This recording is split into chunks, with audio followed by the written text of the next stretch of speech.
Bueno, en la última clase habíamos visto, y aquí tengo el ejercicio que resolvimos utilizando Solver Excel, ¿ya?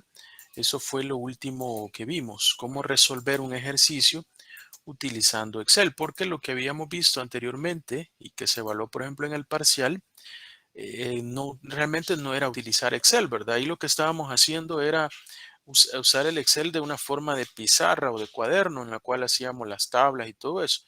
Eso no era resolverlo a través de Excel. Esto sí es resolverlo a través de Excel, ¿verdad? Ya lo explicamos de la pestaña de Solver, los datos que se deben de ingresar y cómo se deben de ingresar. Eso ya lo vimos. Y también decíamos que como parte de la solución de Solver Excel, él nos permite generar un informe de sensibilidad, ya que es este informe de acá, ¿no? Este informe de sensibilidad hablábamos que nos permite evaluar qué tan sensible, y de ahí viene esa palabra de sensibilidad, ¿verdad? También conocido como análisis posóptimo, qué tan sensible, digamos, es el modelo a los cambios, ¿ya? Cambios en aspectos importantes dentro del modelo, como lo son los coeficientes de la función objetivo y también los lados derechos de las restricciones. Acuérdense que el lado derecho de las restricciones es la cantidad de recursos disponibles que tenemos. Y el lado, y perdón, y los coeficientes de la función objetivo significan normalmente, pueden ser utilidades, pueden ser ingresos, pueden ser pueden ser costos, ¿ya? Que al final, dentro de las organizaciones, realmente no son datos estáticos.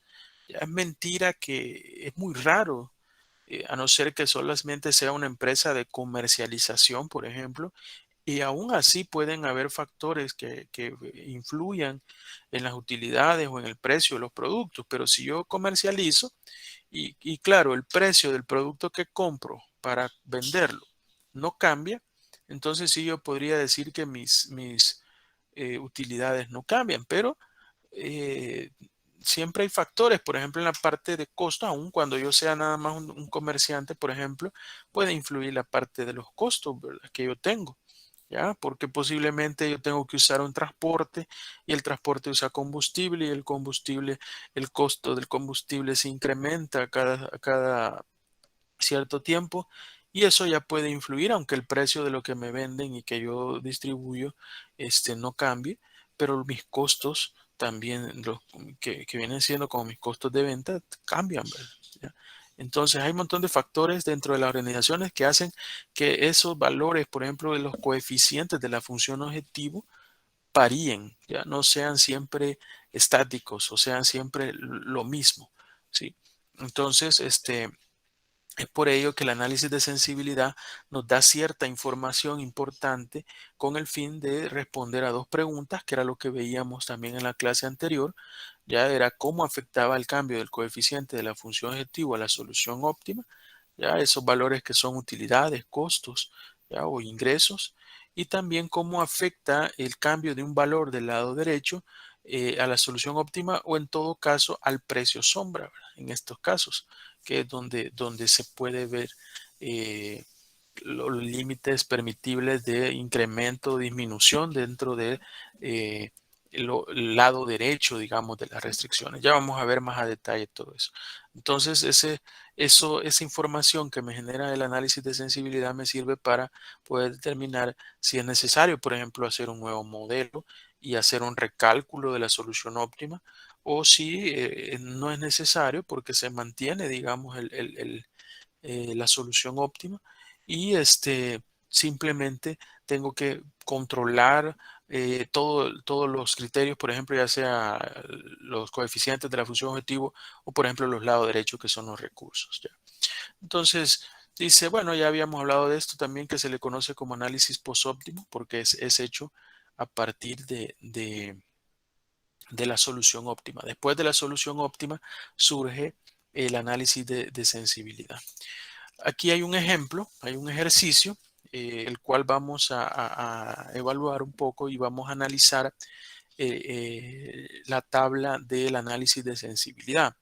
En esta parte es más de análisis, ¿ya? ya van a venir exámenes y eso estoy pensando un poco, ponerles más la parte de análisis. Ya he visto que la parte puramente numérica o de cálculo a veces es muy fácil, se presta mucho para la copia y todo eso.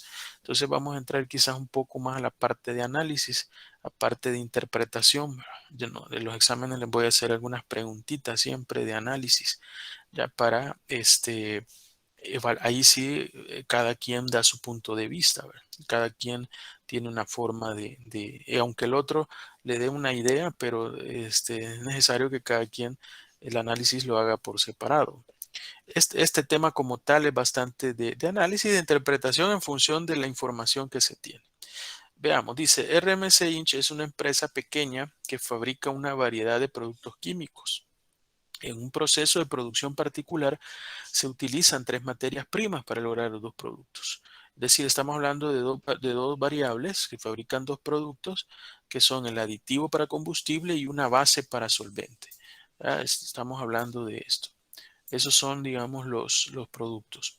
El aditivo se vende a las compañías petroleras y se utiliza en la producción de gasolina y otros combustibles. La base se vende a la variedad de compañías de productos químicos y se usa en artículos de limpieza para el hogar y la industria.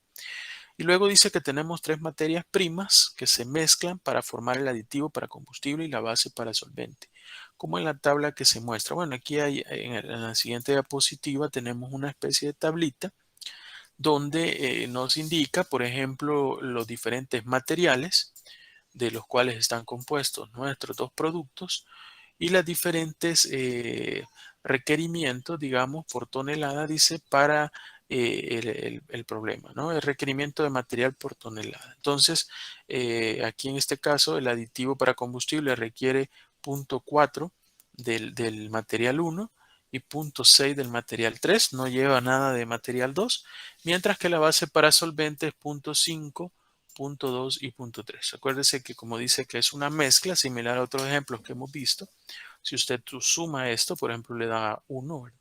Y si suma esto también le da 1, es decir, es el 100%. ¿Ya?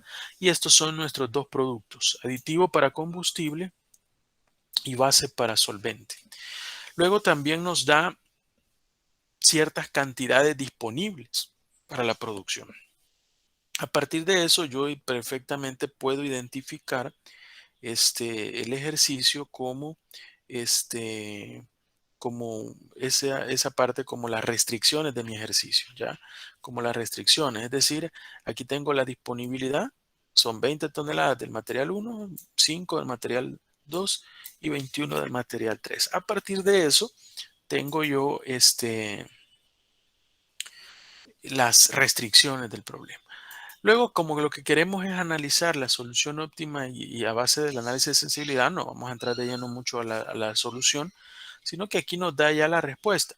Sin embargo, ahí no nos especifica la función objetivo, pero esa está acá. Esta es la función objetivo.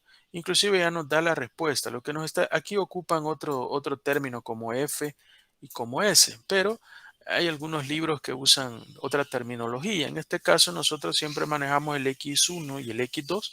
Y esto es como que usted tuviese Z igual a 40X1 más 30X2. ¿Ya?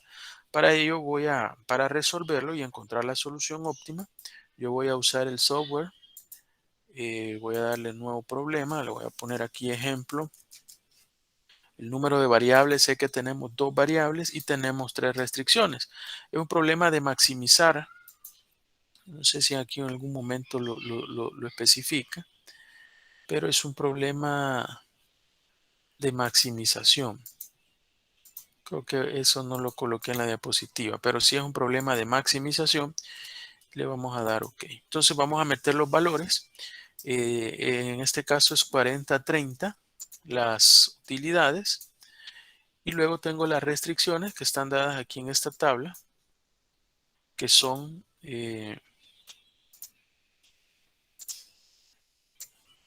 para el material 1 sería 0.4 X1 más 0.5 X2. Luego el 2 sería nada más 0.2 X2 y el otro 0.6 y 0.3x2, 0.6x1, 0.3x2. Luego tengo la disponibilidad de toneladas, que son 20, 5 y 21 respectivamente para cada uno. Entonces 20, 5 y 21. Ya a partir de eso yo ya puedo encontrar la solución. Aunque es un ejercicio de dos variables, si se puede resolver por el método gráfico, claro, como un adicional, es válido y se puede colocar, digamos, eh, se puede colocar el gráfico, digamos, en un análisis o un informe respecto al resultado. ¿Ya?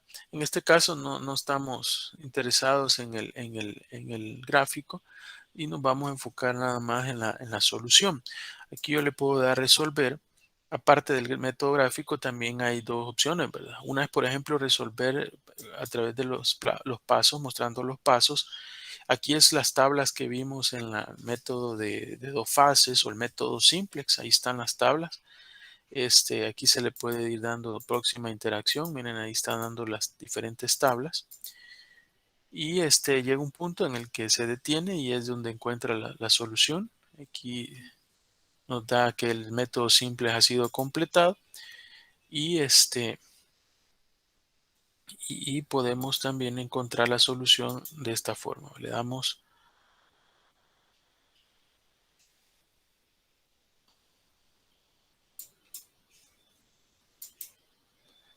de esta forma, ¿ok? Entonces, aquí si se fijan, yo tengo acá la solución, donde tengo, por ejemplo, 25 y 20 y 1600. Nombro esto porque esto es lo que aparece ya acá, ¿verdad? Si se fijan, aparece 1600 acá, que es el resultado. 40x1 más 30x2 igual a 1600.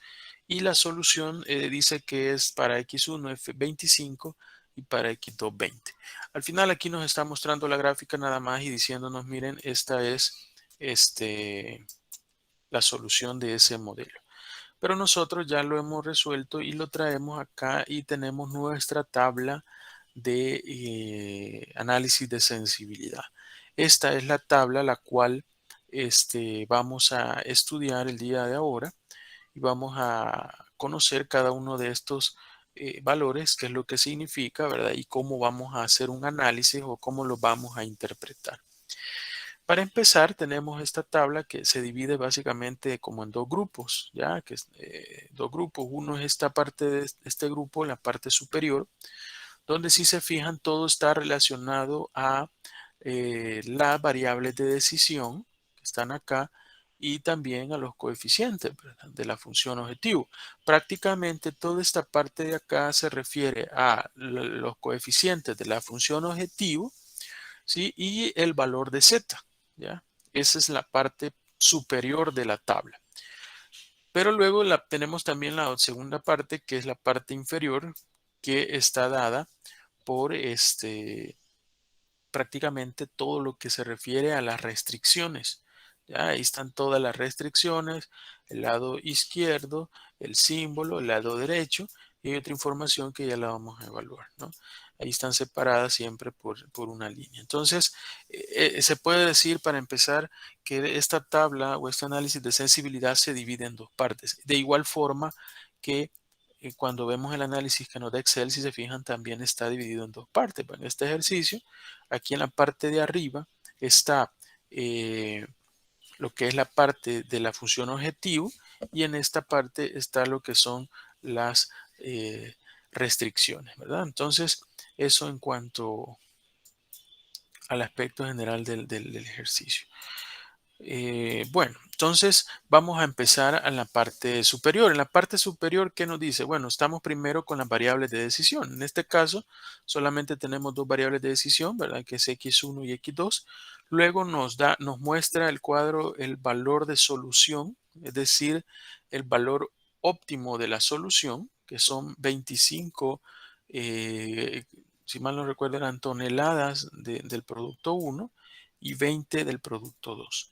¿Ya? Es decir, la cantidad que voy a producir, la cantidad que voy a vender, la cantidad que yo deseo con el fin de cumplir con mi valor de Z. Que el valor de Z está acá, ¿no? Ese valor que ven ahí donde dice función maximizar 1600. Ese es el valor de z o la función objetivo, ¿ya? Y aquí están los valores de x1 y x2. ¿Ya? Esos serían los valores. Luego, en la siguiente columna vamos a encontrar este valor, que lo que significa es el coeficiente de la función objetivo. Esos son los coeficientes. Si se acuerdan, cuando les mostré acá, si se fijan, era 40x1 más 30x2. Ahí están los coeficientes, ¿verdad? Los coeficientes de x1 y de x2. Vamos a colocar de nuevo la solución. Entonces, esos son los valores, digamos, de los coeficientes. Luego vamos a tener, se le llama aquí con total de la contribución o, digamos, la parte que lo que genera cada uno. Ya, por ejemplo, si estas son utilidades, ya, y aquí tengo que voy a producir 25 unidades que me generan 40, 40 o 40,000 sería dólares o perdón, aquí los decimales nos da 4 y en coma, es 40 dólares de utilidad. Aquí tengo la contribución, ¿ya? Es decir, la multiplicación del 25 por 40. Es como que yo esté multiplicando x1 por el coeficiente. Como que, por ejemplo, un problema de utilidad yo le pidiera las utilidades generadas por cada uno de los productos. En este caso, para el producto 1, que es x1, es 25 por 40. ¿Por qué queda así? Fíjense que esto es por cuestiones de que realmente la solución óptima posiblemente tenga aquí un valor decimal. Ya, por ejemplo, un 0,0001. Lo que pasa es que aquí solamente tiene 4 decimales, ¿ya? Y lógico, ese 1 no aproxima nada y por eso ya no se ve acá. Eso es lo que puede generar que, claro, se vea de esta forma. Claro, para trabajo práctico hay que redondear, ¿verdad? ¿Ya? Hay que redondear. Y lo otro es que si estos son cantidades de productos exactas, no puedo hacer 25,00001, ¿verdad? Sino que al ley tengo que hacer 25. Entonces, al final la contribución debería ser 1600. 1600. Que al final suma lo que es el valor de z, el valor de la función objetivo. Luego hay otra columna que se le llama costo reducido. Ese costo reducido ya lo vamos a ver más adelante, el concepto, pero más no se refiere al hecho de el costo reducido indica, va a aparecer aquí un valor de costo reducido cuando una de las variables, por ejemplo acá, no tenga un valor, digamos, resultado de mi solución óptima, ¿verdad? Por ejemplo, hay ejercicios en los que son, por ejemplo, de unas 3 variables o más, en los cuales alguna de las variables de producción queda cero. Entonces, cuando uno de los valores estos, por ejemplo, queda cero, allí tiene un costo reducido. Eso en su momento ya lo vamos a explicar más adelante aquí en la diapositiva. ¿Qué significa ese valor de costo reducido? Luego aquí nada más nos dice que las variables son básicas, ¿verdad? Las variables básicas, estas x1 y x2. Y luego hay algo importante que es un rango, ¿ya? Un mínimo y un máximo permitible, ¿verdad? ¿Para qué? Para que no cambie, digamos, el valor de la función objetivo. ¿Por qué? Al final, ¿qué es lo que estábamos viendo y qué es lo que la pregunta que nos íbamos a contestar? Cómo afecta los cambios de los coeficientes de la función objetivo en la solución óptima?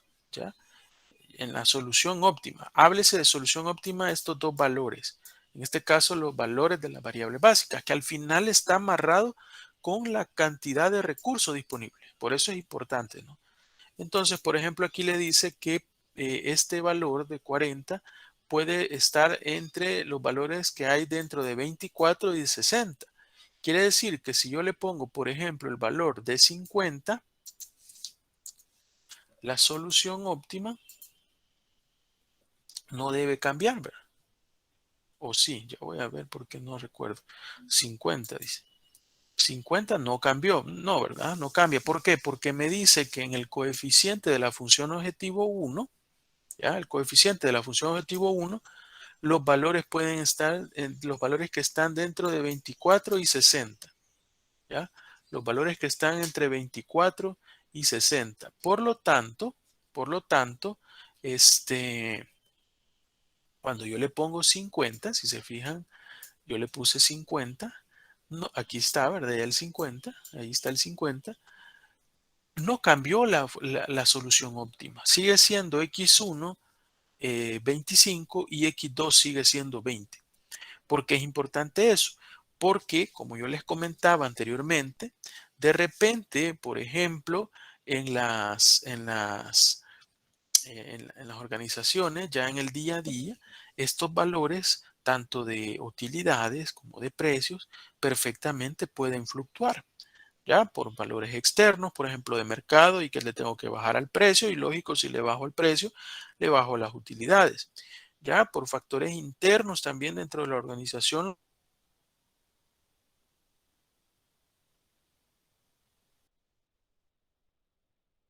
producto salió desconforme.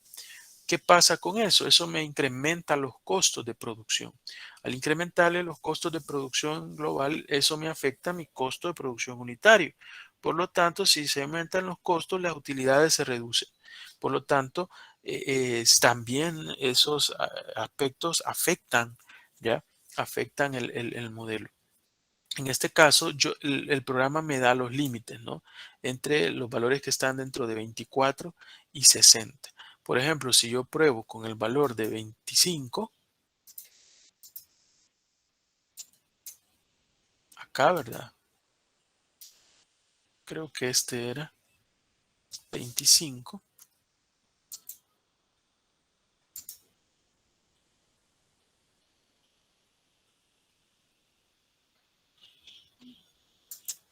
Vamos a esperar. Si se fija, a través de 25, la solución se mantiene. Se mantiene porque este está dentro del rango, ¿verdad? Está dentro del rango. ¿Qué significa eso? Que yo podría, acuérdense que este valor era 40. Ya, yo podría todavía, aunque es bastante exagerado, ¿verdad? Pero yo podría reducir, por ejemplo, hasta 15, si fuese, digamos, obligatorio o me veo en la necesidad de reducir, por ejemplo, el precio o las utilidades de ese producto, podría llegar hasta 25 y mi solución óptima no cambie. ¿Y por qué es importante la solución óptima, el 25 o el 20? Porque de ello depende la cantidad de recursos, ¿sí? Los recursos están amarrados directamente a estos valores. Por lo tanto, si estos cambian, también los recursos van a cambiar. En esos casos, se recomienda replantear el modelo matemático. Ahora, para este caso, para el caso de este ejemplo, por ejemplo, aquí el 25 está dentro del rango. Sí, está dentro del rango. Por lo tanto, no cambia. Ahora, lo que sí cambia es, por ejemplo, las utilidades, ¿verdad? Eso es lógico que va a cambiar. ¿Sí? ¿Por qué? Porque no es lo mismo tener una utilidad de 40 en X1 y multiplico eso por los 25 que voy a vender a tener, en este caso, 25, como 25 por 25. Por lo tanto, lógico, el valor de Z sí cambia, pero lo que se evalúa es que los valores de las variables básicas no cambien, que X1 y X2 no cambien, ¿ya? En este caso, fíjense que, por ejemplo, si yo le pongo ahí 24, ya está parte del límite. Con el límite, eso ya no se cumple.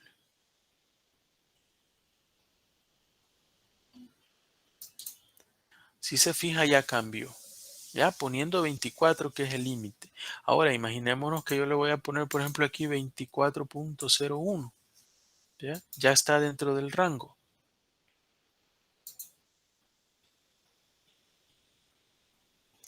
La solución me da que se mantiene. Miren, se mantiene la solución óptima. ¿Ya? Y lo mismo ya sea para incrementar, ¿verdad? O para cualquiera de las variables. Ya, lo mismo. Por ejemplo, si aquí puedo llegar, dice hasta 60.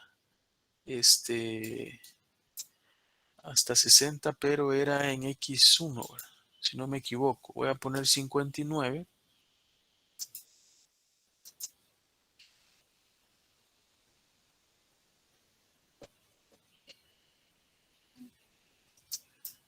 Le pongo 59 y si se fijan se mantiene la solución óptima, ¿ya? 25-20 se mantiene.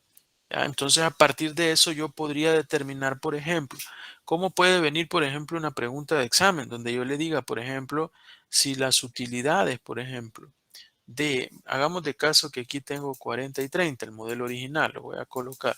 Yo tengo 40 y 30 y le voy a dar resolver y vamos a hacer una pregunta como las que pueden venir en el examen.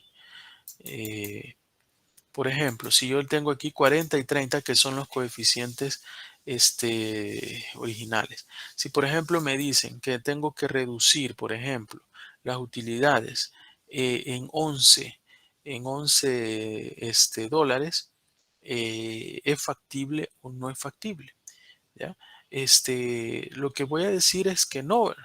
¿Por qué? Porque 11, esto debe de, si yo le bajo 11 a 30, tiene que llegar a 29, ¿ya?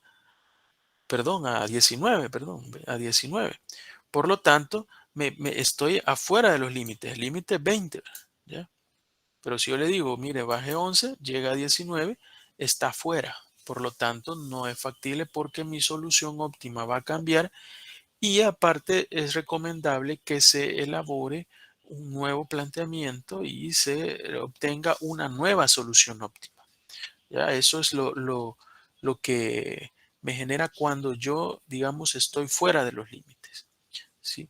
En este caso, estos valores, en el caso de 30, ¿verdad? 40 o como probé el 50 o como aquí podría probar 40, por ejemplo. Voy a cambiar allá este valor, lo voy a poner 40. Yo le doy resolver. Estoy incrementando la variable de x2, ¿verdad?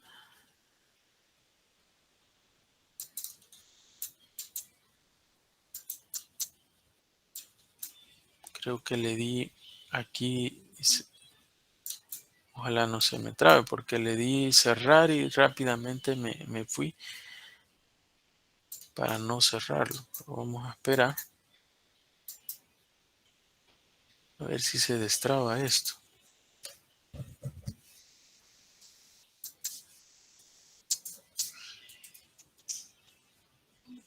Ahí está. Bueno, al final si se fijan, mire, 40-40 no cambia el valor de la solución óptima. 25-20, ¿sí? No cambia para nada. Voy a cerrar esto porque es que realmente se había trabado aquí en virtual. No sé si hay preguntas hasta dónde vamos.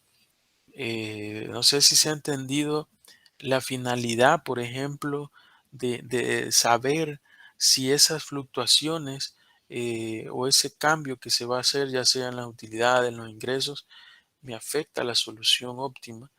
¿Ya? ¿Cuál es el fin de eso? No sé si se ha entendido todo eso.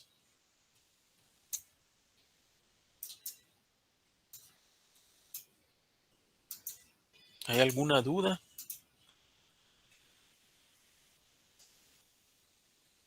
¿Comentario? Bueno, vamos a continuar. Solo que estoy viendo que prácticamente ya se me quedó estática y la pantalla. Voy a cerrar.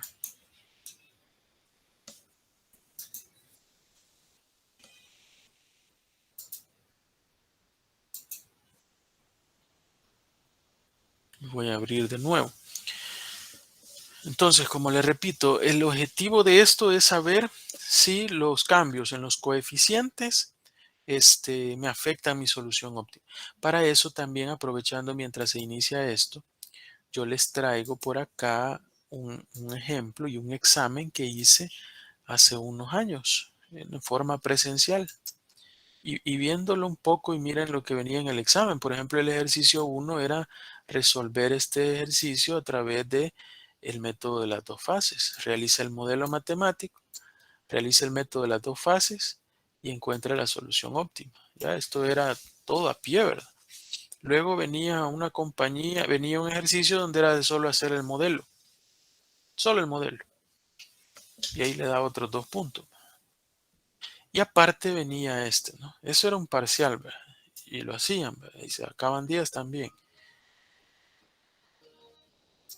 Bueno, ya arrancó esto. Entonces, pero ahí les traigo un ejemplo para que ustedes vean cómo venía, por ejemplo, en un examen o cómo yo les voy a evaluar. De igual forma, yo les voy a dar una tabla ya con los resultados. ¿Sí? Les voy a dar una tabla la cual tenga ya los resultados de sensibilidad, la tabla de sensibilidad, y le voy a hacer algunas preguntas, ¿ya? Algunas preguntas como por ejemplo, se desea incrementar el precio, dice, del producto X. Para este ejemplo, el producto X, el valor es 20. Ese es el precio, ¿ya?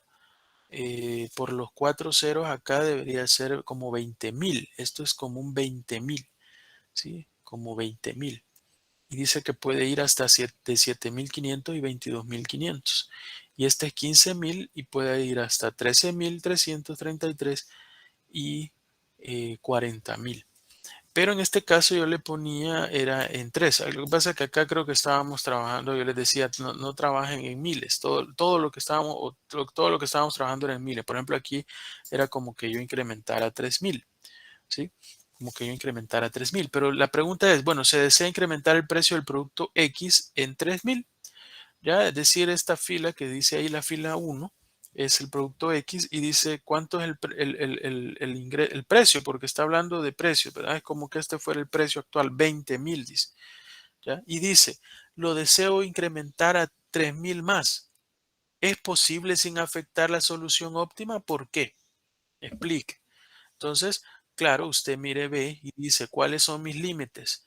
De 7.500 a 22.500. Si yo le aumento 3.000, de 20.000 llego a 23.000. Por lo tanto, está fuera de los límites. Entonces, ¿qué es la respuesta que voy a poner? No es posible hacer ese incremento de $3.000 al producto, en el precio al producto X, debido a que está fuera del rango permisible para incrementar ese factor. ¿Ya? Eso lo que hace es que me obliga prácticamente a realizar un nuevo cálculo de solución óptima en ese modelo, ya a reformularlo y a calcular un nuevo dato. ¿Por qué? Porque está fuera del límite. Entonces, así hay preguntas, ¿no? Yo le podría decir, y si le quiero reducir el precio, $10 al producto, $10.000, perdón, al producto uno, es factible, sí, ¿verdad? Porque tiene un valor de 20, ya, de 20.000, y lo mínimo es 7.500. Por lo tanto, si llego a 10.000, lo reduzco en 10.000, o sea, de 20 menos 10 me da 10. Si yo lo reduzco eso, perfectamente no cambia la solución óptima porque mi límite es 7.500. ¿Ya? Entonces, así pueden venir las preguntas del examen. A partir de la tabla, usted me va a interpretar los datos. Eh, no sé si hay preguntas mientras copio de nuevo esto. Era de dos variables sin número de restricciones 3 de maximizar. Aquí decíamos que era 40-30.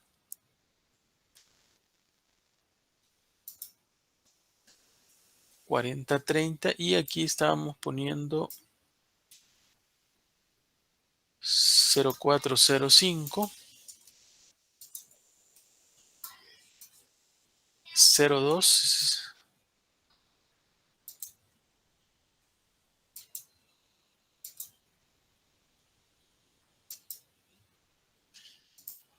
se me movió esto, 02 y decíamos que estaba el resto de este 0603. Y aquí tenía, si mal no recuerdo, 21, 25 y 21. Perdón, aquí le di esto, 25 y 21. Ok, entonces le damos resolver y vamos a llegar a la tabla original que teníamos.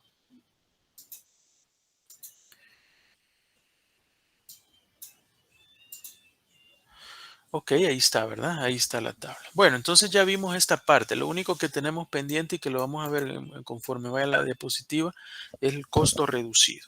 Pero ya vimos la parte de arriba en la cual nos da el valor de solución, los coeficientes, las variables de decisión, cuáles son la contribución de las utilidades para cada uno. En este caso pueden ser costos o pueden ser también ingresos.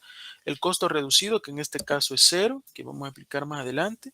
Vimos que ya son variables básicas y estamos teniendo aquí los rangos, digamos, de permitido máximo y mínimo para que no cambie la solución óptima, es decir, los valores de X1 y X2. El Z a ley tiene que bajar o, o aumentar dependiendo de qué es lo que yo estoy modificando. Bueno, eso en cuanto a esa parte. Pero luego tengo la otra parte de la tabla, ¿ya? En esta parte de la tabla, si ustedes se fijan, se refieren a las restricciones. Y ahí tengo las tres restricciones, ¿sí? En las restricciones tengo los lados izquierdos y los lados derechos. Eso siempre lo he dicho y lo he dicho muchas veces. Quiero escuchar, ya tengo días de no preguntarles. Vamos a ver si este Rafael Alberto está por ahí, Rafael.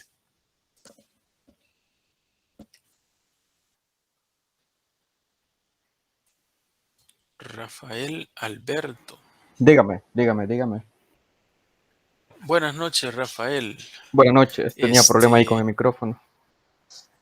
ok, no hay problema. Miren, ¿qué dijimos o qué hemos dicho siempre que es el lado izquierdo de las restricciones? El lado izquierdo, en este caso.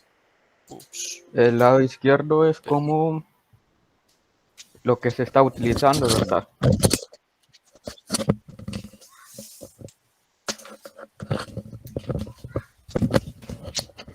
permítame que me levanté pero se me destrabó esto del micrófono y no lo escuché, solo medio le empecé a oír. Dígame de nuevo, disculpe, Rafael. Eh, no hay problema. La parte izquierda es como la cantidad que estamos utilizando de recursos, Ok, y la o parte, y no. lado No, sí, sí, derecho, sí. sí, La parte sí, derecha es como el, digamos, podemos decir como ese límite que tenemos de disponible.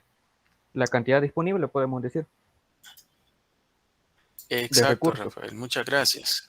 Exacto, gracias, Bueno, Rafael. Exacto, lo que ha dicho Rafael tiene razón, ¿verdad? Este lado que ven acá, el lado izquierdo, es lo que nosotros utilizamos del recurso, es la realidad, ¿ya? A través de esa solución óptima, ¿sí?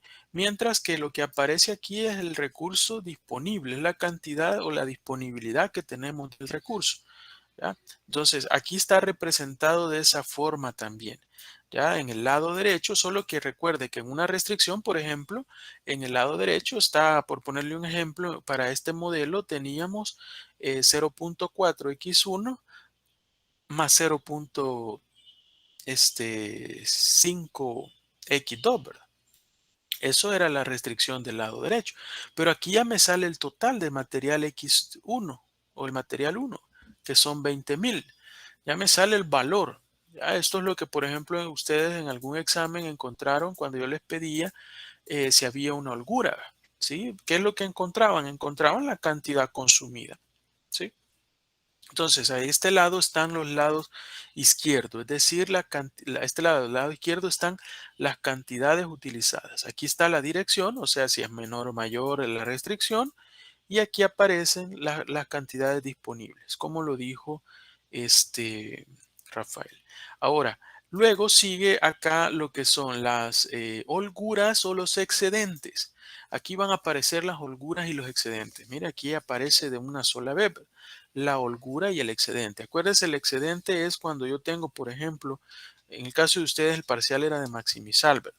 Pero cuando es normalmente de minimizar un problema, las restricciones que son mayores o iguales, esas me generan pueden generarme un excedente de recurso. ¿Por qué? Porque el recurso normalmente se dice que el consumo de ese recurso debe de ser mayor o igual a una cantidad, ¿sí? mayor o igual. Por lo tanto, muchas veces yo consumo más de esa cantidad, ¿verdad? Porque lo que yo quiero es mayor o igual. Esos casos son excedentes. ¿Ya? Por ejemplo, si yo tuviera que la restricción fuera mayor o igual a 100 y consumí 150, estoy cumpliendo con la restricción, pero ¿cuánto sería mi excedente? Mi excedente sería 50, ¿verdad? Porque 150 es el mayor o igual a 100 y 150 es la cantidad que yo consumí. Entonces, aquí siempre va a aparecer o los excedentes o las holguras. En este caso es holgura, es decir, consumí menos. El excedente es cuando consumo más del lado derecho. En este caso es cuando consumo menos. Eso es holgura, es decir, material que me sobra. Por ejemplo, acá 20 es lo que usé y 20 es lo que dispongo. Esto es una materia prima crítica, ¿verdad? ¿Ya? ¿Por qué? Porque la cantidad que dispongo es la cantidad que voy a utilizar. Si tengo un reproceso, si tengo una falla, si tengo un desperdicio aumentado, me va a afectar ya en mi cumplimiento de la solución óptima. Luego, lo mismo acá, ¿verdad? Tengo 21 que voy a o que utilicé y 21 tengo que es lo disponible. Pero en este, si se fijan, tengo 5 que es lo que yo este, tengo disponible, pero solo ocupé 4. Por lo tanto, tengo una holgura de 1 tonelada que me está sobrando, ¿verdad? Es un material de sobra.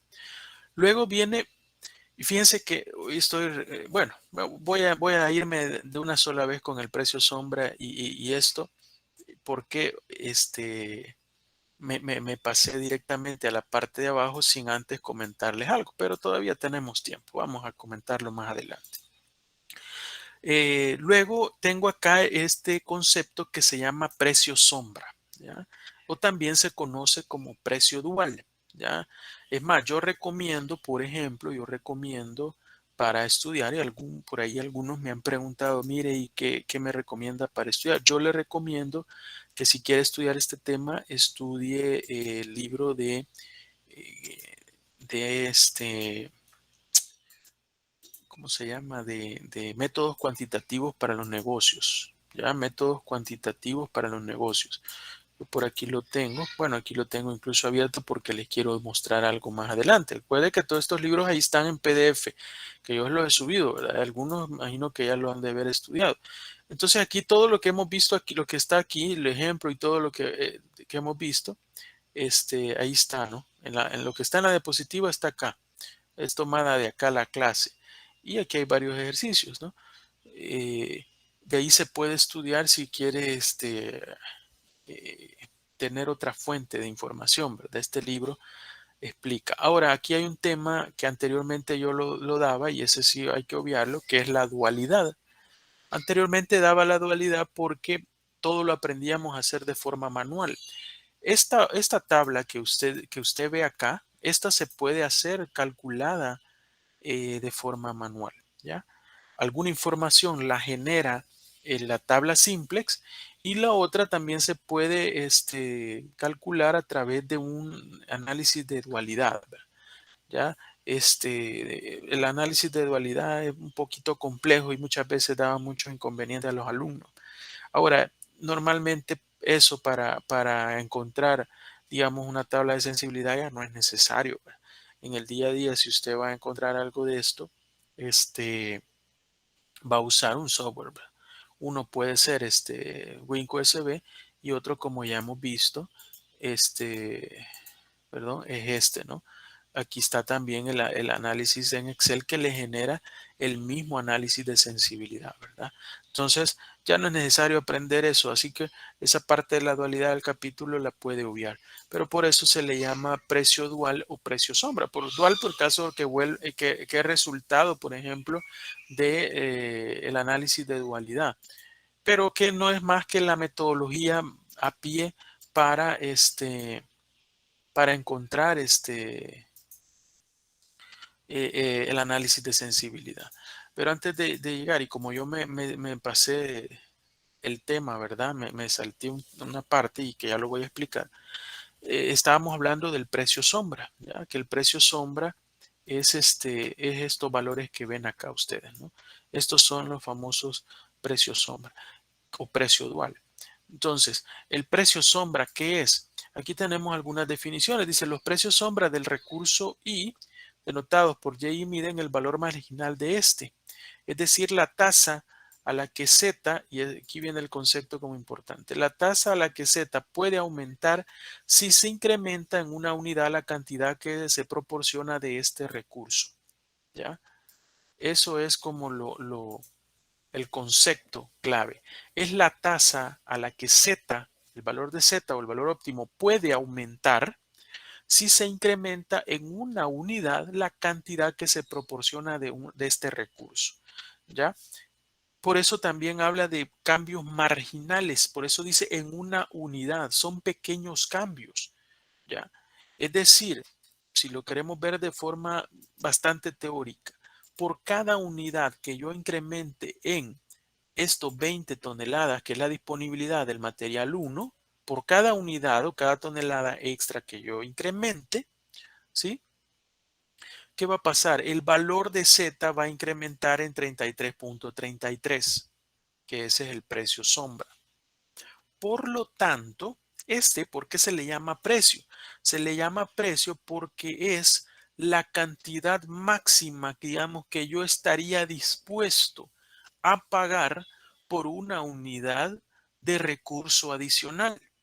¿Ya? ¿Por qué? Porque si cuando yo aumento aquí a 21, esto se incrementa en el valor de Z, eso es lo máximo que yo podría pagar por ese recurso, porque si yo pagase más por ese recurso, no tendría sentido, estaría perdiendo, porque lo que me incrementa las utilidades es ese valor. Por lo tanto, si yo pago más de ese valor, en lugar de estar ganando, estoy perdiendo. Y si yo pago menos de ese valor, mucho que mejor. ¿Y por qué hablamos esto de recursos adicionales, pagar o qué? Porque muchas veces en el mercado, para empezar, aquí tenemos un recurso disponible limitado, ¿sí? Como decía, hay una limitación, como nos decía el compañero, ¿sí? Tengo un recurso limitado. Por lo tanto, muchas veces en los mercados se puede encontrar recurso adicional, pero muchas veces a un costo mayor, ¿ya? Porque de repente tengo que traerlo de un proveedor que está más lejos, o porque de repente algún revendedor lo tiene, o lo tiene otro fabricante y me lo puede dar pero a un precio mayor, etcétera. Normalmente, muchas veces, ese recurso adicional, cuando es muy limitado, puede tener un costo adicional. Por lo tanto, el precio sombra me dice cuánto es lo máximo que usted puede pagar por esa unidad de recurso adicional. ¿Ya? ¿Por qué? Porque si yo, por ejemplo, voy a maximizar esto, porque yo, por ejemplo, voy a cerrar acá. Si yo le pongo aquí 21, ¿sí? He agregado un recurso y le doy resolver el problema. Si se fijan qué pasa, me cambia la solución óptima en esa cantidad, el valor de Z. Ya este valor cambia, ¿verdad? Eso sí no hay ninguna cuestión, pero estamos hablando de este valor. Este valor, ¿ya? Este valor de acá aumentó los 33.33, que es lo que aquí dice, precio sombra, ¿sí? Aumenta ese valor. Entonces, a partir de eso, el criterio es, si usted le ofrecen una unidad de recurso adicional a mayor cantidad del precio sombra, no conviene comprarlo. Y si es a una cantidad menor, sí conviene comprarlo. Por ejemplo, aquí viendo el examen que yo en algún momento les hice años atrás, quiero ver, por ejemplo, acá, mire, dice, hay un proveedor nuevo que ofrece el kilogramo de acero a $1, ¿sí? A $1 o a 1000, ¿verdad? Porque aquí estábamos hablando con miles. No, pero el kilogramo a 1000 está bastante exagerado, a dólar. ¿Podría adquirir acero adicional si fuera requerido? ¿Por qué? Tengo dos materias primas, acero y aluminio. El acero dice que tiene un precio sombra de 1.25. 1.25. Si me ofrecen a dólar el recurso adicional, ¿Es permitido, es requerido, es válido comprarlo o es factible comprarlo? ¿Le conviene comprarlo? ¿Ya? ¿Sí o no y por qué? Sí, ¿verdad? La respuesta debe de ser sí. ¿Por qué? Porque el precio adicional que estoy pagando es de 1, mientras el precio sombra es de 1.25. Quiere decir que por cada unidad que yo compre adicional de ese recurso, las utilidades van a incrementar 1.25. Por lo tanto, aunque yo pague 1, no hay problema porque todavía me va a generar esos 25 extra de utilidad. ¿Ya? Si el caso fuera que yo le dijera, mire, me lo venden a 1.50 y me lo compran, no, ¿verdad? ¿Por qué? Porque pagar recurso adicional a 1.50 cuando comprarlo me va a generar nada más un incremento en 1.25 no tiene sentido, ¿verdad? Estoy pagando más por lo que me lo va a generar. Por lo tanto, ese es el criterio para decir si el precio sombra es válido comprar un recurso adicional o no. ¿Ya? Y luego, volviendo aquí a esto, va a haber casos en los cuales aquí esto me dice un valor de cero. ¿Ya? Yo le podría hacer una pregunta también. Mire, está dispuesto, fíjese que el material 2 hay una oferta y me lo están dando nada más 10 centavos extra, el costo. No quiere aprovechar 10 centavitos, ¿no? Aproveche, ¿sí? Este, ¿es válido? No, ¿verdad? ¿Por qué? Porque el precio sombra es cero. ¿Y por qué el precio sombra es cero? Porque aunque usted incremente el recurso acá, no va a aumentar en nada las utilidades. ¿Por qué? Porque tengo recurso adicional de sobra. Ya, yo voy a cerrar esto y voy a ponerlo como estaba originalmente. Originalmente era 20. ¿Sí? Eso era el modelo original. Pero entonces dijimos, mire, compro uno aquí adicional.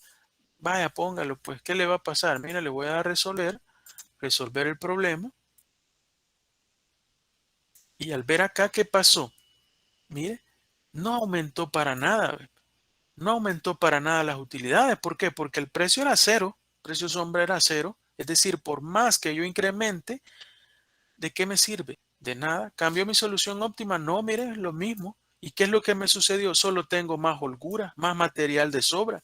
¿Y eso qué es? Eso en el día a día es un costo adicional, porque es un costo de inventario. Tener inventario es un costo, ¿ya? Las empresas, bueno, eso va en contra de la filosofía Lean, ¿verdad? ¿Por qué? Porque las empresas lo que buscan, lo ideal de una empresa fuera no manejar inventario, ¿ya? Todo lo que hoy entra a inventario se transforma y se vende y sale. Eso fuera lo ideal de una empresa, porque el tener inventario, aparte de un costo de capital, porque posiblemente usted prestó dinero para pagar esa materia prima, está pagando intereses, está pagando un costo de instalaciones, paga un seguro para que no se le vaya a quemar el almacén, por ejemplo, ¿ya? O puede pagar hasta seguros contra incendios, seguros contra catástrofes, tiene que pagar personal, el cual está administrando el almacén, tiene que pagar vigilancia, etcétera. Entonces, tener un almacén, tener bodega es un costo. Claro, en la realidad se tiene que tener. ¿Por qué? Porque es muy difícil lograr eso. Lograr una filosofía Lean en la cual mantengo cero inventario es muy difícil. Tal vez habrá alguna empresa en Japón que lo logra, pero es muy difícil, ¿no? ¿Ya? Menos en estos países. ¿Por qué? Porque aquí no tenemos recursos, por ejemplo. Yo en la empresa de trabajo, por ejemplo, trabajamos con aceros, latones, ¿ya? Hierros. Aquí no hay fabricantes de esos materiales. A lo sumo hay de varillas de corrugados, de construcción, pero ese es otro tipo de acero al que nosotros utilizamos. Aceros bajo norma, latones bajo norma. Todo ese material se tiene que traer de afuera. ¿Ya? No podemos comprarlo aquí, no tenemos allá a la par la empresa fabricante que necesitamos traerlo. Bah, no, tenemos que hacer pedidos. Más hoy con lo de la pandemia, hay mucho tiempo que se tarda en venir el material y todo eso, el tiempo de entrega, etcétera. Tiene que hacer pedidos de mayor tamaño o evaluar bien los tiempos, ¿verdad? De entrega. para tratar la manera de manejar lo menos posible de inventario. Tampoco se trata de llenar la bodega y toparla con toda la materia prima que va a utilizar en un año, güey. Pero todas esas circunstancias hacen que sea muy difícil eso, que una empresa no tenga un almacén, ¿verdad? Donde almacena materia prima. Pero en la medida que usted tenga menos inventario, va a estar reduciendo el costo. Por lo tanto, esto no tiene sentido.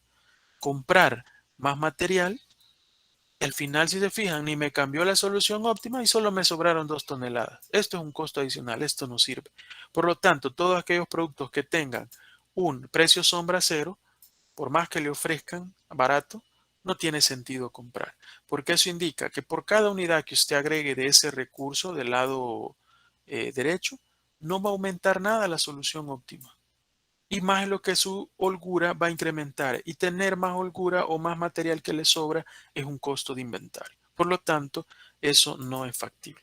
Yo escuché un ruido, no sé si es que había alguna pregunta o nada más era presente, ¿verdad? Ingeniero, Quizás yo tengo presente. una pregunta acerca Ah, ok, dígame. de la pregunta decía que el hierro lo estaban dando, no, el acero creo, que lo estaban dando en kilogramos y no sería en toneladas, porque todo lo estábamos manejando en toneladas. Veamos, bueno, es que este es un ejercicio, este, aquí no especifica, fíjense, no recuerdo, en su momento quizás lo vimos como kilogramos, porque yo creería que por ahí va, quizás. Quiero recordarme, cuando hice este examen ya no me recuerdo muy bien si todo está en toneladas, porque si fueran toneladas puede venir ahí algo caccioso, pero al final es lo mismo, porque fíjense que va, por ejemplo, si fuera el kilogramo a $1, por ahí podría venir lo capcioso. A veces me gusta poner cositas así, ¿verdad? Podría ser, fíjate, porque aquí, eso es lo que me llamó la atención en el sentido que aquí estoy viendo miles y aquí $1. Y entonces, claro, en el momento que lo redacté no me acuerdo, ¿verdad?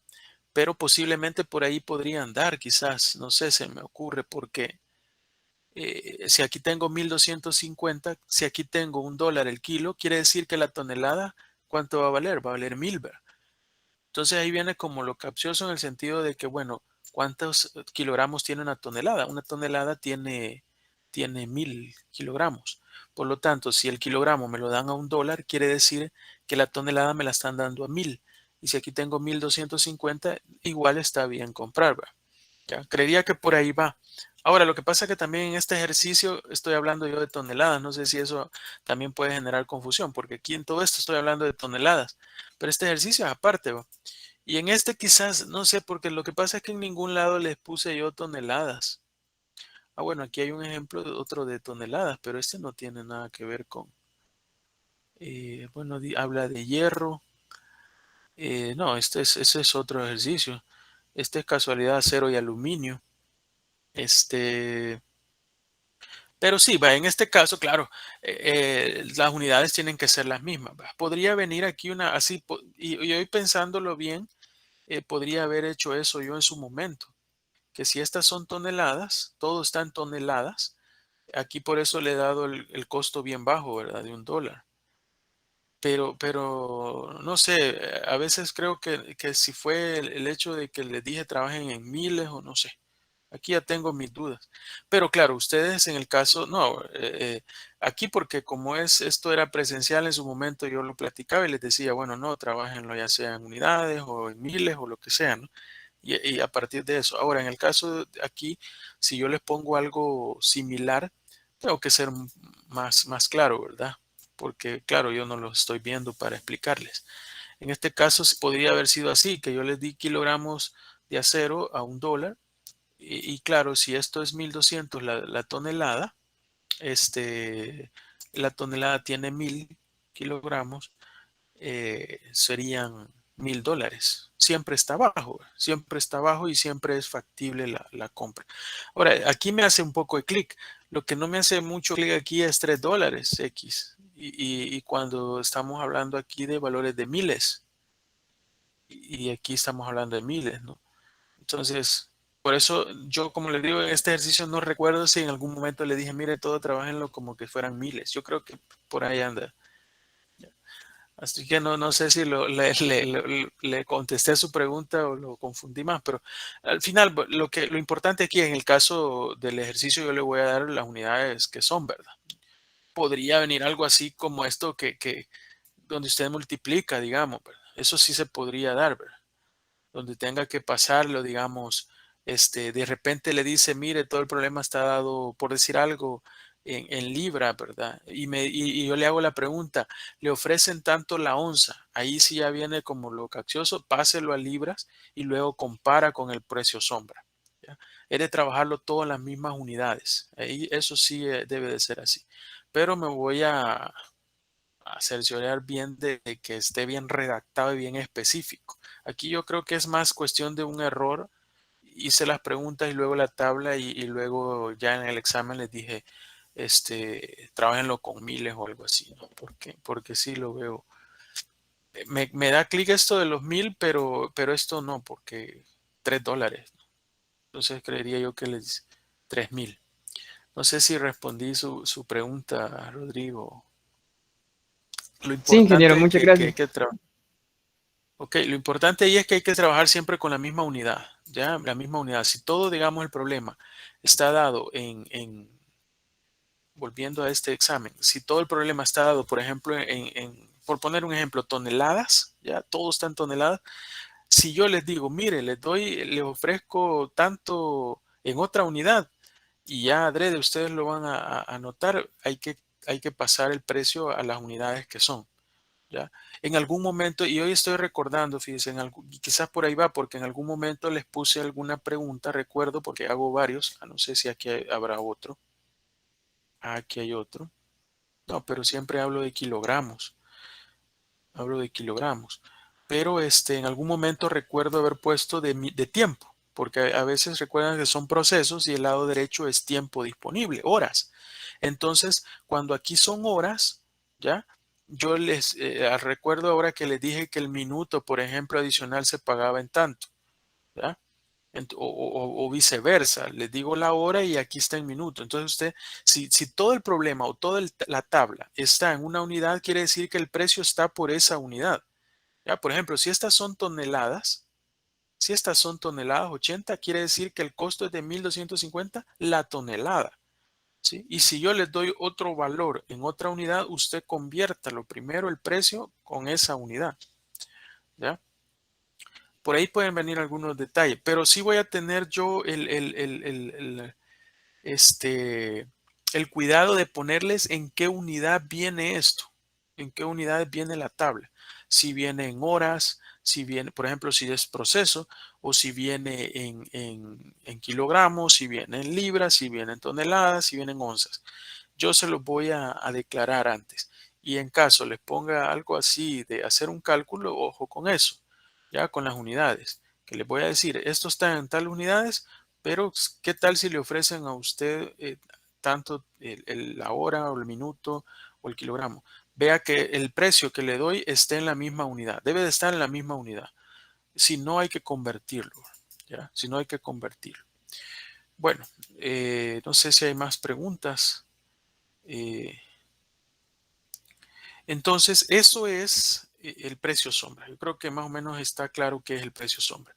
Ahora voy a entrar a esto que no había mencionado, ¿verdad? Bueno, sí había mencionado ya. Esto es similar. Esto de los rangos es similar, ¿sí? Es similar, pero es el lado derecho. Y esto lo que hace es que tanto está en el rango del lado derecho para que no me afecte el precio sombra. Por ejemplo, si yo aquí en lugar de 20 pongo 15, en el recurso en lugar de 20 pongo 15 y le doy resolver, se me va a mantener el precio sombra. Miren, el precio sombra se mantiene porque está dentro del límite, ¿sí? Que es entre 14 y 23, el lado derecho. Entre 14 y 23 se mantiene el precio sombra. Luego, imagínense que aquí le pongo el límite que es 14.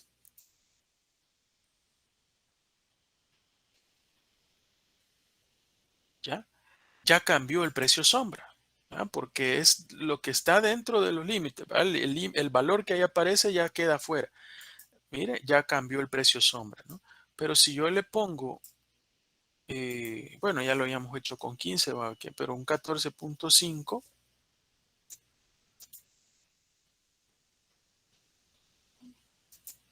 se mantiene, ¿verdad? Se mantiene el precio sombra. Entonces, estos valores que ven acá son el mínimo y el máximo dentro del rango que el cual hace que no cambie, claro, del valor del lado derecho, que no cambie el precio sombra. ¿Por qué aparece una M y de repente les va a aparecer una M? Ese M significa el infinito. Es decir, puedo aumentar la cantidad que sea, que el precio sombra siempre va a ser ese valor. ¿Ya? Volviendo yo acá a esto originalmente era 20, pero este valor, si se fijan en incremento, tenía infinito. Yo le voy a poner, por ejemplo, 10, ¿ya? Si yo le pongo 10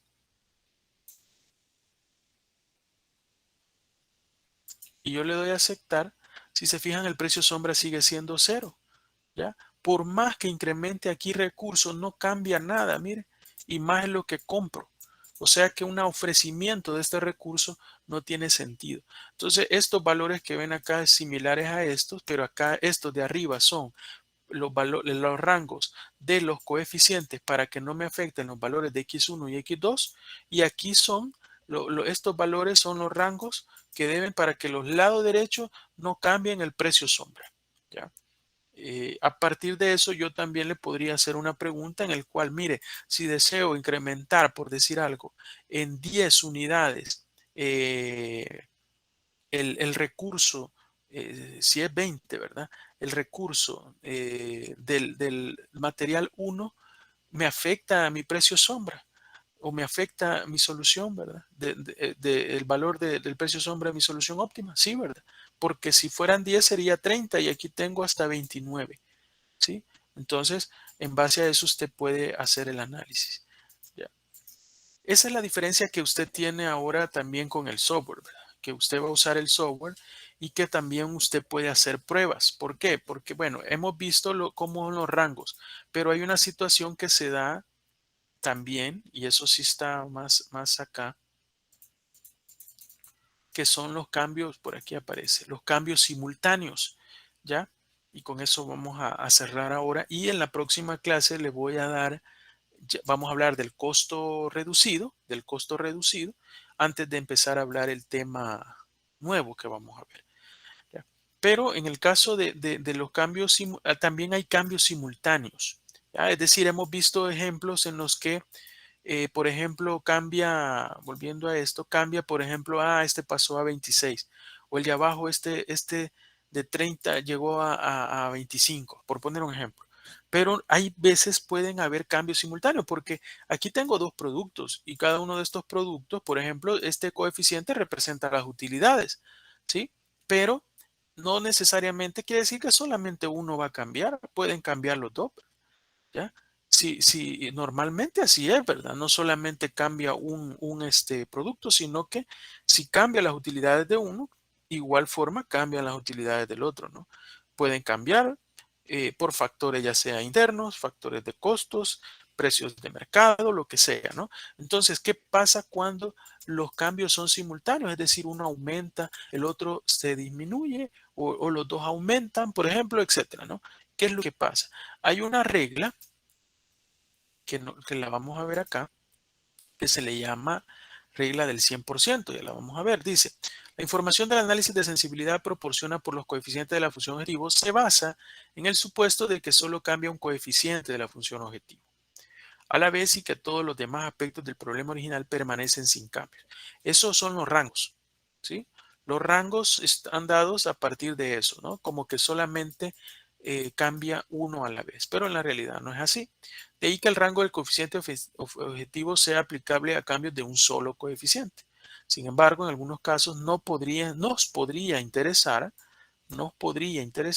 lo que ocurre si dos o más coeficientes cambian simultáneamente, ¿ya? Es decir, que dos valores cambien simultáneamente. ¿Qué es lo que debo de hacer? Para eso hay una regla que se le denomina del 100%. Yo no sé si no aparece aquí, pero es esta, ¿ya? Ahora, yo tengo que calcular la disminución permisible y el aumento permisible. Porque lo que aquí me ha dado la tabla, en este caso, la tabla esta, lo que me da es el valor mínimo y el máximo, ¿verdad?, de los rangos, ¿sí? Me da el valor, el límite superior y el límite inferior. Son los dos valores que me da, ¿ya? Entonces yo, para poder determinar el 100% del cambio, tengo que calcular esa disminución permisible y el aumento permisible. ¿Cuál es la regla del 100%? Para todos los coeficientes de la función objetivo que cambian, dice, sume los porcentajes de los aumentos y las disminuciones permisibles.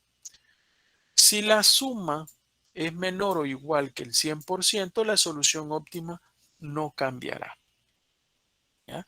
Si la suma es menor o igual, ¿sí?, que el 100%, la solución óptima no cambiará.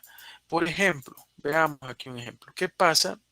Y para eso yo, bueno, ya lo tengo acá, para ahorrarme tiempo. Por aquí lo tengo. Aquí tengo la tabla de la solución óptima. Y aquí tenía yo una tablita que hice el día de la clase de ayer y se las voy a explicar. Aquí tengo, por ejemplo, las premisas, es decir, qué es lo que voy a hacer, ¿ya?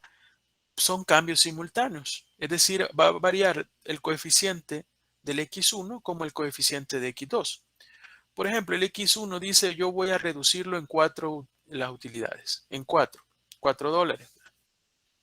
Y el producto 2 lo debo de aumentar en 10 utilidades, en 10 dólares de utilidades, ¿no? Voy a ponerle el signo porque en 4 y en 10. Esos son los dos cambios que yo quiero hacer. Aquí pongo las variables x1 y x2 y pongo los coeficientes actuales, ¿ya? Los originales, digamos, de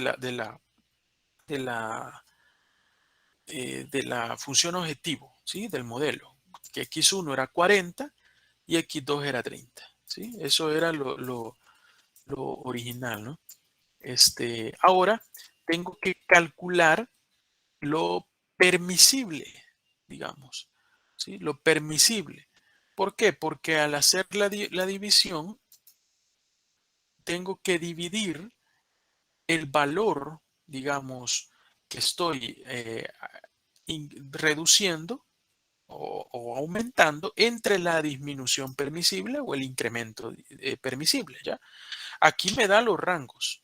Por ejemplo, estoy hablando del caso X1 de reducir. ¿Cuánto es lo permisible reducir? Si yo tengo 40, que es el valor original, y puedo llegar hasta 24, lo permitido es 16, ¿verdad? ¿Qué es lo que hago? El límite, el coeficiente 40 le resto el límite inferior, ¿sí? Que es 24. ¿Ya? Es lo que aparece aquí, ¿verdad? ¿Sí? Valor actual menos el límite inferior, ¿sí? En este caso el valor actual es 40. ¿Ya? 40 menos 24, 16. ¿Sí? Eso es lo permisible. Y luego tengo el valor que es para el caso del X2, que es a incremento. ¿Ya? Pero primero es el valor de cuánto me permite. Si el valor actual es 30, al límite superior le voy a restar el valor actual, ¿verdad? Lo que aparece aquí. Límite superior menos valor actual. Ese es el aumento permisible. 50 menos 30, 20. Estos son los aumentos permisibles, ¿sí? Pero yo estoy pidiendo que se reduzca a 4 y 10, ¿verdad? 4 y 10. Entonces, ¿cómo sé cuál es el porcentaje? Si yo tengo 16, para saber el porcentaje que es 4, voy a dividir 4 entre 16. 4, que es lo que yo quiero reducir, entre el total que es permitido. 4 entre 16 quiere decir que si yo solo le reduzco 4, estoy reduciendo el 25%. ¿Sí? Y lo mismo es para acá. Si aquí, por ejemplo, yo quiero aumentar 10 y me permite hasta 20, yo divido 10 entre lo permitido, que es 20, y yo sé que al aumentar 10 nada más estoy aumentando el 50%. ¿Sí? Si yo sumo estos dos, me da un 75%.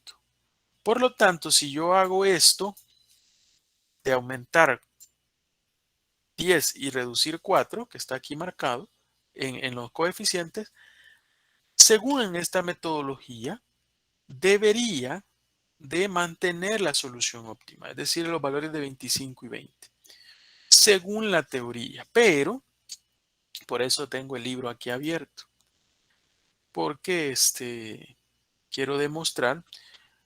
Una vez estaba explicando esto y cuando lo demostré, no pegó. Lógico, porque no pegó por una razón que ya les voy a explicar. Sin embargo, lógico, ¿verdad? Yo no les había dicho a los alumnos, entonces se vio como que nos está mintiendo, ¿verdad? Este es mentiroso. Y después les dije yo, mire, algo que se me olvidaba decirles. Y les comenté que en los libros la teoría nos dice que este sistema o esta metodología no lo garantiza. ¿Ya? Entonces sonó a excusa como para decir, bueno, está dando o no sabe hacerlo o quebra, pero no es eso. Así que con ustedes hago lo contrario. Primero les explico. Mire lo que dice aquí de esta metodología de regla del 100%. ¿Ya? Ahí está, por ejemplo, ¿no? La regla. Pero dice, por último, dice, observe que la regla del 100% no afirma que la solución óptima cambiará si la suma de los porcentajes de los aumentos y las disminuciones permisibles es mayor que el 100%, dice. ¿Sí? Dice, observe que la regla del 100% no afirma que la solución óptima cambiará si la suma de los porcentajes de los aumentos y las disminuciones permisibles es mayor que el 100. Pero si aquí nos acaba de decir que si la suma es menor o igual que 100, la solución no cambiará, dice. ¿Sí? Si es menor o igual que 100, no cambiará, dice, pero que no afirma que si es arriba de 100, también no cambia. ¿Ya? O sea, que es una regla con muchas excepciones. Pueden darse excepciones a la hora de la práctica, ¿ya? Y se puede dar, ¿verdad? Que usted se pasa del 100%, pero su solución óptima no cambia, ¿sí?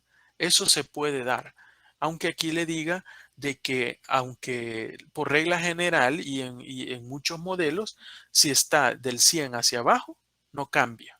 Ya eso es afirmado.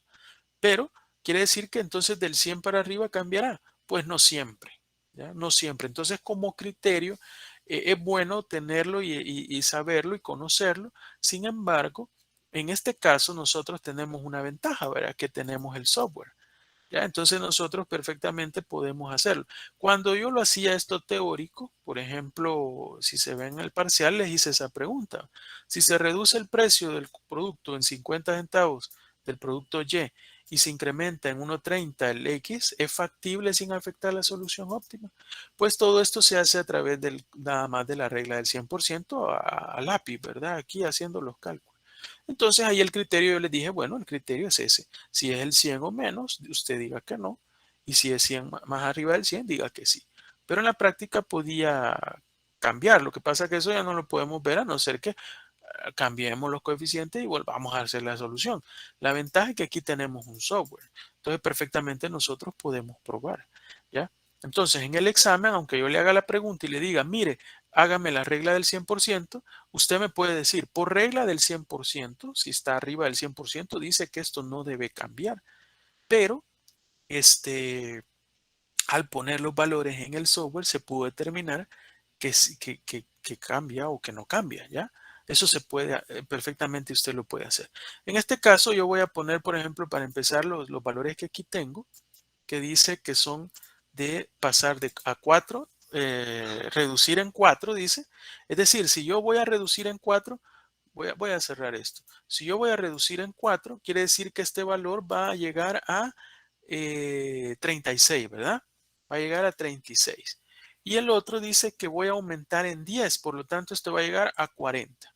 Ahí estoy haciendo esto del 75%. Yo le voy a resolver. ¿Y qué pasó? No cambió, mire, porque está el 75%, está abajo del 100. Eso sí, ahora veamos y le vamos a meter uno arriba del 100 para ver si ese criterio de que solo del 100 para abajo no cambia, me dice que del 100 para arriba cambia. No siempre. Veamos eso. Veamos, vamos a probar con otros valores. ¿Cómo podría hacerlo? Bueno, le voy a decir que reduzca, por ejemplo, en 8. O en 10 le voy a poner. Le voy a poner que reduzca en 10. Vamos a poner aquí que, que tengo, perdón, tenía bloqueado esto. Bueno, sería en 10. Le vamos a poner así. ¿Qué pasa si reduce en 10? Bueno, aquí le voy a poner 10 entre 16, ¿verdad? Que reduzca a 10. Si se fijan, ya llegamos a 112.5. O sea, estamos arriba. Veamos, vamos a probar de esta forma. Veamos ahora. Como puede que se dé, puede que no. ¿Ya?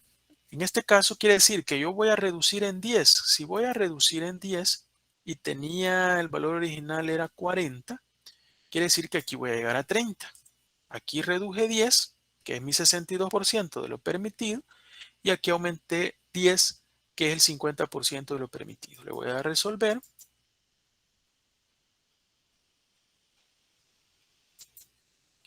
Y sí cambió, miren, arriba del 100% cambió.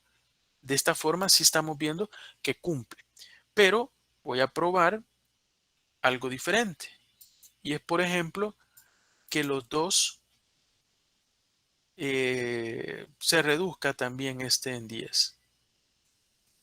Aquí va a ser reducir. Uno se reduce en 10. De 30, bueno, le voy a poner quizás este en 8 para no llegar extremadamente al límite. Y el otro.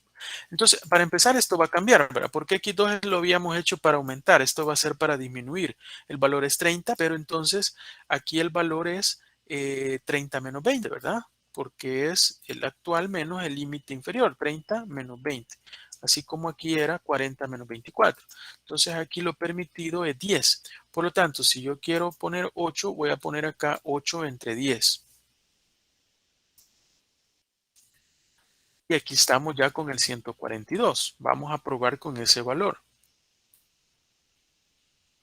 Si yo quiero poner, por ejemplo, voy a reducir 10 las utilidades en el primero, dijimos que tiene 40, llegó a 30, ahí lo dejamos tal cual. Y el otro dice 30 y voy a reducir en 8, o sea que voy a llegar a 22. ¿Es permitido eso o me va a afectar la solución óptima?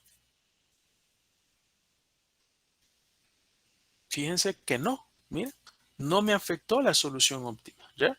Aun cuando tiene el 142% de los incrementos y variaciones, ¿ya? Entonces, a eso quiero llegar. En el caso de esta metodología del 100%, eso me permite determinar que algo que está en el 100 o para abajo no cambia, pero no me garantiza que si está arriba del 100 va a mantenerse o va a cambiar, ¿ya? En este caso, cuando lo hicimos que uno aumentaba y uno reducía, más del 100 cambió, menos del 100 no cambió. Pero si los dos aumentan, abajo del 100 no cambia, arriba del 100 sí cambia, tampoco cambia, ¿ya? Entonces, ¿qué es mi consejo? Bueno, normalmente en un examen yo le voy a dar los dos valores, y le voy a decir, mire, ¿qué pasa si es permitido si se reduce el precio o el caso de las utilidades o los ingresos o lo que sea, en tanto del producto tal y del producto tal, es factible sin afectar la solución óptima? Resuelva por el método del 100% y el software. Entonces usted me va a decir, bueno, si lo hago a través del método del 100%, me da tanto por ciento y ese porcentaje me dice que esto no va a cambiar. Pero al introducirlo al software, pude verificar que sí cambió. O al contrario, pude verificar que no cambió. O en efecto, pude verificar que la regla del 100% se aplicó.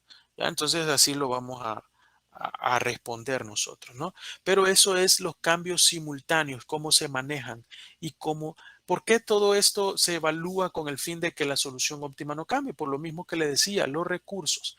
El libro incluso le da una sugerencia y le dice, mire, siempre que los cambios sean arriba del 100, trate la manera y cuando usted cambie de mejor hacer un nuevo modelo y mejor plantear una nueva solución óptima, ¿ya? Entonces, eso es lo indicado y quizás lo más idóneo ya en el día a día. Mejor hacer una nueva solución óptima. En este caso, también se puede evaluar en el software, ¿no? Si va a cambiar la solución óptima o no, ¿sí? En función de los datos que yo empiezo a introducir. Lo mismo acá. para lo que es esto también pueden haber soluciones, en el caso este, ¿verdad? Pueden haber cambios simultáneos que me afecten los precios estos, ¿no? Que me afecten los precios sombra. Pero de igual forma van a ser, en el caso del mismo criterio y la misma situación se puede dar. No sé si hay preguntas hasta lo que hemos visto.